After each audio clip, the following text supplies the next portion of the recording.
Well, one of the things is that they charge you for parking, which doesn't make any sense to me because I live here. So basically, what they're saying is we're going to charge you for parking to come into our hotel and give us more money.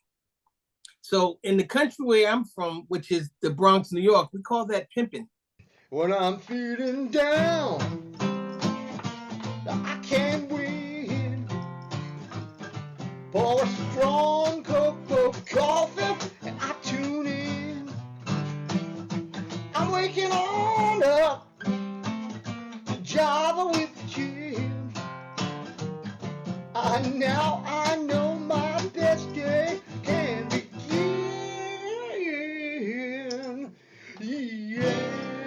Good morning, ladies and gentlemen. Welcome to another exciting episode of Java with the Jizz. My name is Jim Meyer, broker associate at Remax Gold. Now you have a friend in the real estate business. I'm here with my friend in Las Vegas, Nevada, Bowfinger, who makes films out there. He's really good at what he's doing, and I'm in homage to you. This is my MGM Grand Las Vegas coffee mug. Is MGM Grand, is it still out there?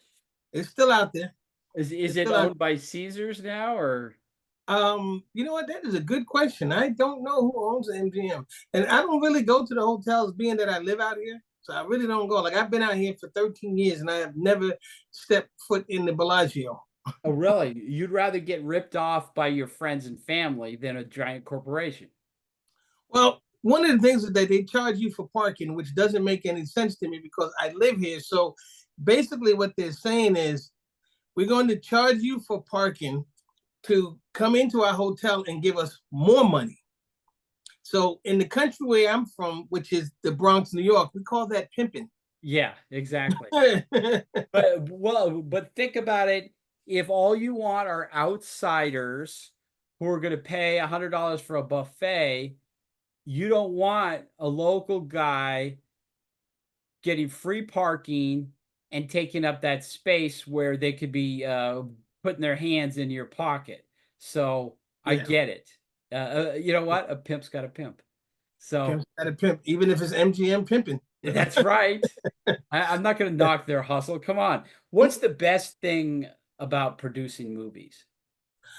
For me, it's seeing what comes from here and then seeing it on screen in the theaters or something like that. That's and noticing that the people who are watching it get the jokes and get the meaning of the lines and the meaning of the moment and the situation. Like people are crying or people are laughing or people are talking to the screen, and to sit there and watch people do it, it's like, wow, they understand what happened up in here.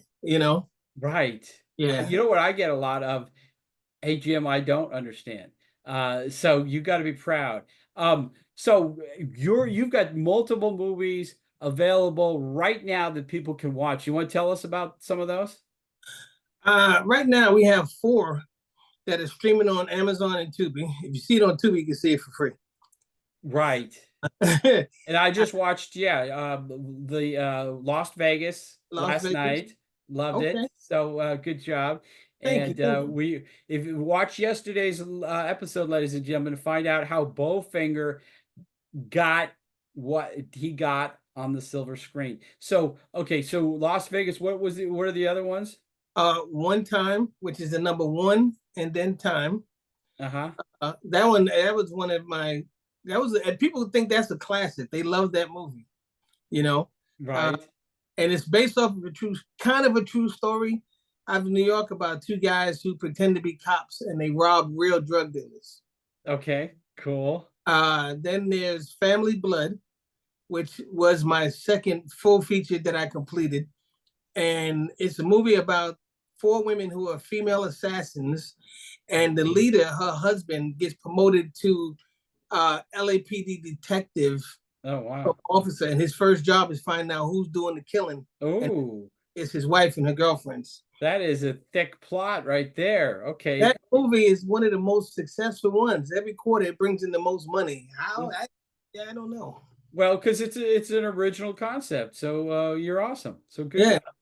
And the last one is called Homeward Bound. Okay. Right. And it's about 2 brothers who drive the little mini motorcycles from Los Angeles to Las Vegas in pursuit of a missing homework assignment. So it's a kids film. Okay, that's great. That's great. So you've got a wide audience, it sounds like. Well, I tried not to be pigeonholed and put into a specific category of movies as that's the only ones we can do. Right, You know, exactly. I like to be able to do a whole bunch of different ones, and the new ones that we're starting on. Oh man, the new ones, we have 3 that's getting ready to be released, called Snatched, which is a human trafficking movie.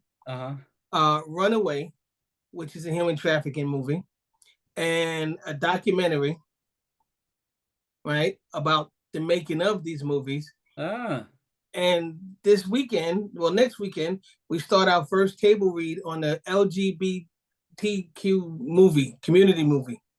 okay, all right. And so yeah, I've seen some of your stuff on social media, and people could you probably want to have people follow you, and Sure. somebody are you have any openings as far as looking for cast and crew right now? Um, the main cast have been casted already for this movie called Tomboy. Uh-huh. Right? The main cast has been cast for that, but there's day player roles and stuff like that always available. And I put them on. The first would go to like the Instagram page, which is, what is it? Oh, Grand Concourse Films. Okay. Right, that's the Instagram page. And then on Facebook, there's a company called TALC, which is the Actors Lounge Cinema. That's where all the casting goes first, and then people can reach out like that, and they can reach my regular web page. Wonderful. Okay, so tomorrow I want to come back and we're going to talk to you about your education. Are you ready? And that's gonna be short and quick. Okay, that'll be a 30-second episode. All right, we'll see you again tomorrow, ladies and gentlemen.